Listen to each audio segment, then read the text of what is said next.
So here we are in the middle of calculating the pH of this diprotic solution, and we have finished the first step, which is setting up an ice table for the first dissociation of the H plus ion from H2CO3. Now what we're going to do is set up another ice table for the dissociation of the second H plus, so the second hydrogen that comes off. This time, the second hydrogen is coming off of HCO3 minus. There's our acid after it's lost the first hydrogen.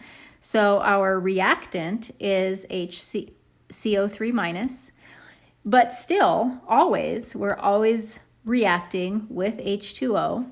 It is in equilibrium, and this is still an acid, which means one of our products is still going to be H3O plus. To figure out what our second product will be, we're going to remind ourselves how that H3O plus was formed. The hydrogen from the HCO3 minus went over to the water molecule. When HCO3 minus lost its hydrogen, what was left was CO3 2 minus. So this is our balanced equation for the removal of the second hydrogen. We're going to make an ice table. And to fill this ice table out, we're going to use information that we got from the first part of the problem. So we need to start with what's the initial concentration of HCO3 minus. The initial concentration of HCO3 minus is what we ended up with after the first step, X. So that is our initial HCO3 minus. 3.24 times 10 to the minus 4. We still are ignoring water because it's not part of the equilibrium expression. H3O plus, normally H3O plus initially is just a 0.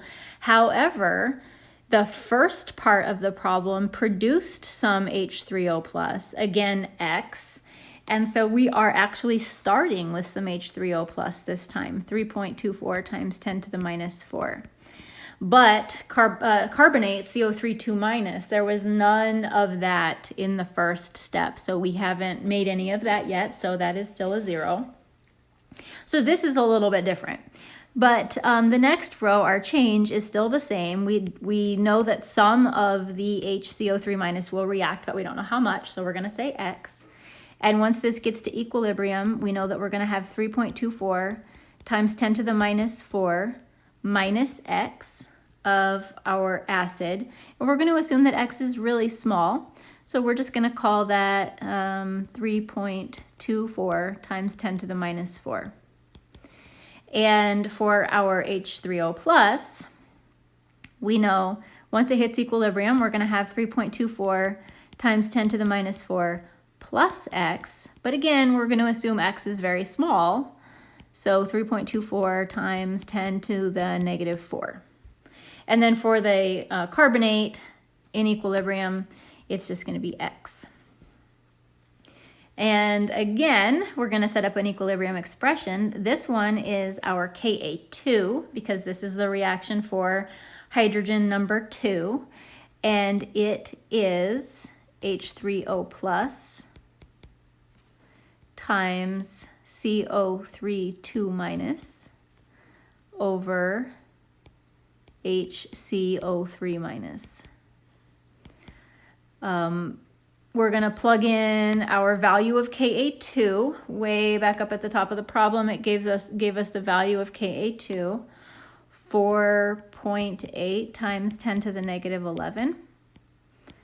We are going to plug in H3O plus from our most recent ice table. H3O plus is 3.24 times 10 to the negative 4. Carbonate, which is X, we don't know what that is. And then also we're going to plug in our HCO3 minus from the ice table, 3.24 times 10 to the negative 4. This math works out really nice. We are just going to cancel out the 3.24 times 10 to the negative 4. And X in this problem is 4.8 times 10 to the negative 11. So let's go ahead and finish this up. First, it wants us to calculate the pH of the solution, but also up here in the top it says to calculate the concentration of everything in equilibrium after the first, oh, that was from the first step, never mind. Calculate the pH of the solution. So the pH is the negative log of the H3O plus concentration. And the H3O plus concentration that we're going to use to solve this problem is the H3O plus that we get after the second ice table or the second dissociation. Negative log of 3.24 times 10 to the negative 4. And that is 3.49. Oh, I see what I was thinking about. Calculate the pH and the concentrations of everything in equilibrium.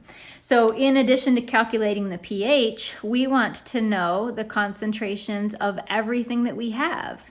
We want to know the concentration of the H2CO3. We want to know the concentration of H3O plus.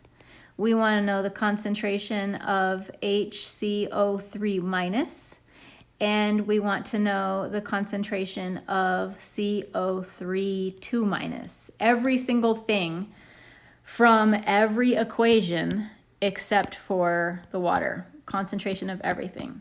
So to get these concentrations, what we want to do is get as much of this, get as much of it as we can from the second ice table. In the second ice table, we have the carbonate, the CO3 2 minus, that is the X from the second ice table. So that concentration is 4.8 times 10 to the negative 11. And also in the second ice table, we have our H3O plus concentration, 3.2 times 10 to the negative 4. And also in the second ice table, we have our HCO3 minus. That's also 3.24 times 10 to the negative 4. To get the H2CO3 concentration, we've got to go up to the first ice table, 0.25. And there it is.